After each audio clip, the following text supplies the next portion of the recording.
शंकराचार्यों की आपत्ति और उस आपत्ति के बाद जिस तरीके से शंकराचार्य ही इस देश में निशाने पर आए कि उनको किसी को मोदी विरोधी कहा जा रहा है, किसी को कांग्रेस की कठपुतली कहा जा रहा है, इससे आपको क्या लगता है? धर्म का फायदा हो रहा है इससे, धर्म का नुकसान हो रहा है? और जो शंकराचार्य का पद है उसकी गरिमा, उसका क्या? मैं एक चीज समझता हूँ और पूरे रिस्पेक्ट के साथ शंकराचार्य के, उनका जो प्रस्ताव सर आंखों पर जो राम मंदिर ट्रस्ट कर रहा है या जो उन्होंने निमंत्रण दिया है, अब वो स्वीकार करना ना करना वो अपनी अपनी इच्छा और स्वेच्छा। मगर मैं दो बात कहना चाहता हूं। जयेंद्र सरस्वती का नाम आपने भी सुना, हमने भी और बच्चों ने भी सुना। वो त्रिकाल संध्या कर रहे थे रोमाना जी, जब उनको पुलिस ने अरेस्ट किया।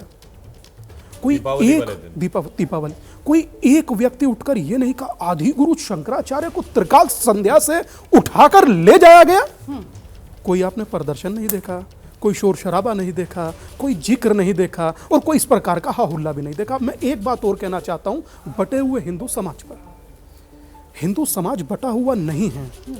जो शास्त्रोक्त चर्चा है वो विद्वानों के बीच है और कल उसका समाधान निसंदेह जरूर होगा। मेरा मन भी कहता है और जितना धर्म को समझता हूं मेरा भाव भी कहता है। मगर हिंदू बटा हुआ था, ठीक है, अब हिंदू संयुक्त हो रहा है, जातियों से ऊपर उठकर सनातनी हो रहा है, संगठित होकर भविष्य की हर चुनौती का सामना करने के लिए तैयार हो रहा है। इसलिए कहूंगा कि एक राम दशरथ का बेटा और एक राम घट घट में बैठा और एक राम का जगत पसारा, मतलब समूरे जगत में व्याप्त है, और एक राम सबहुते न्यारा।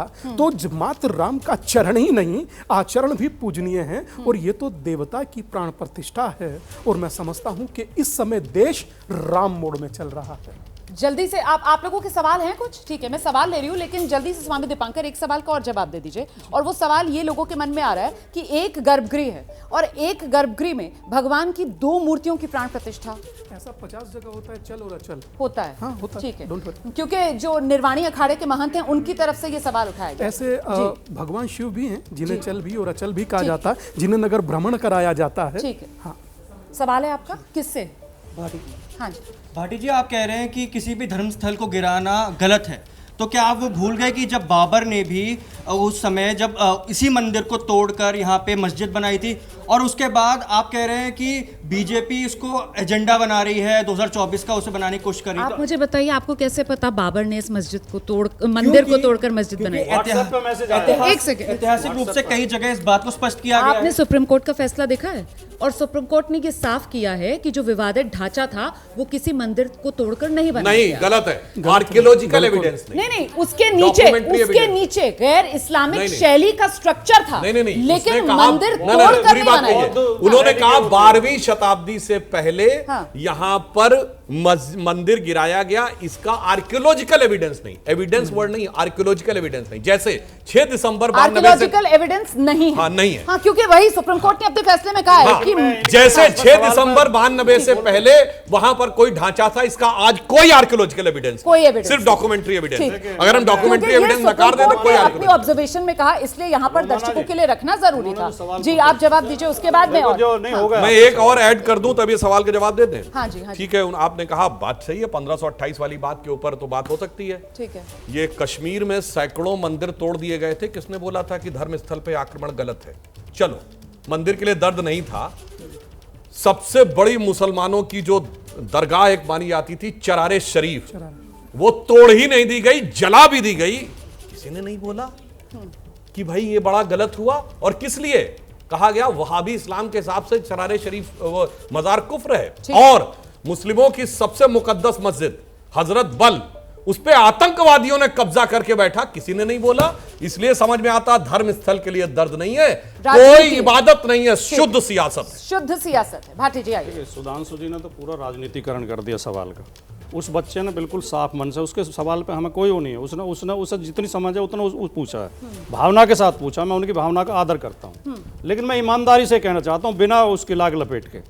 हमारे पास सबूत नहीं है, लेकिन हो सकता है गिराई गई हो, उस तो मंदिर गिराया गया हो।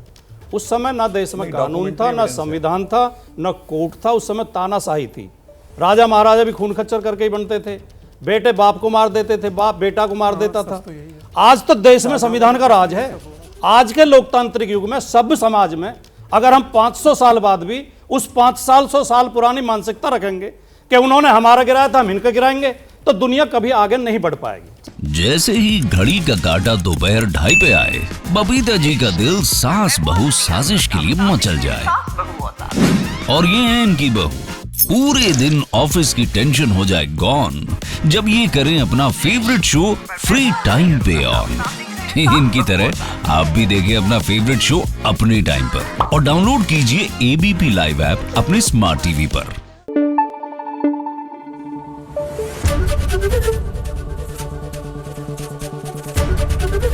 एबीपी न्यूज आपको रखे आगे।